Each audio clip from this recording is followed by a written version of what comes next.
Welcome to Amazing Indiana Music Stories.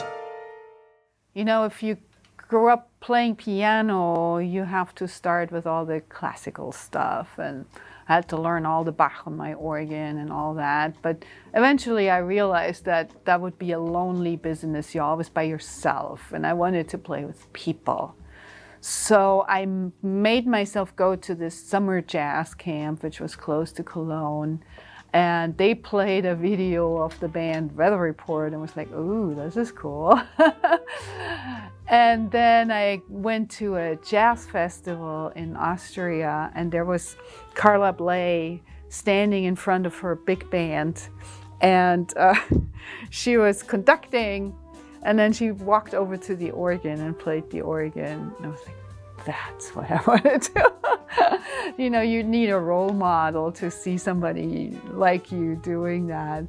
And when I decided that's what I want to do, you know, and I really dove into jazz, I realized, well, eventually I have to get myself to the place where they play jazz so I can play together with people.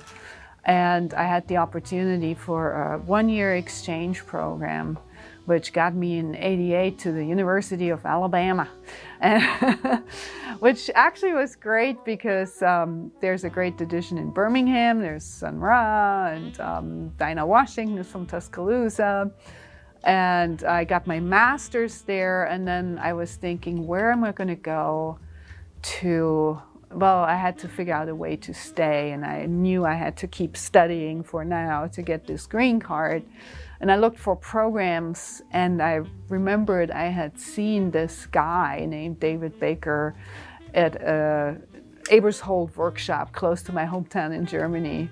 And I saw where he was teaching, and I applied, and they took me for a doctorate at IU. So that's how I got to Indiana, and then little by little realized what a legacy this area had, and luckily got to play with a lot of the legacy artists at the time too. So I got here in '91, and you know, that was when Jimmy Coe and Pookie Johnson and Mingo Jones, they were all playing.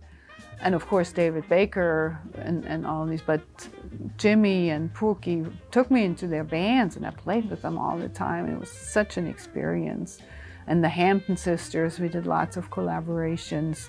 And then I eventually looked backwards and said, you know, where does this all come from, this amazing legacy?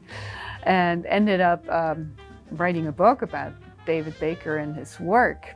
And that came out in 2011 for his 80th birthday. But in that 5-year process, I got to interview so many incredible people that we don't have anymore. You know, I got to Dr. Duncan Sheet and yeah, so many of them. And realized, okay, Wes Montgomery, Freddie Hubbard, J.J. Johnson, Slide Hampton, there was something going on that avenue, and I'm glad I captured that all, and I was able to share some of the incredible legacy there. So those were influences, and having David take me under his wings, and he was one of the master teachers, the ultimate master teachers. You know, he would look at you and check out a few things, and then he would know exactly what you need, not just his recipe, this is what I teach, but what do you need?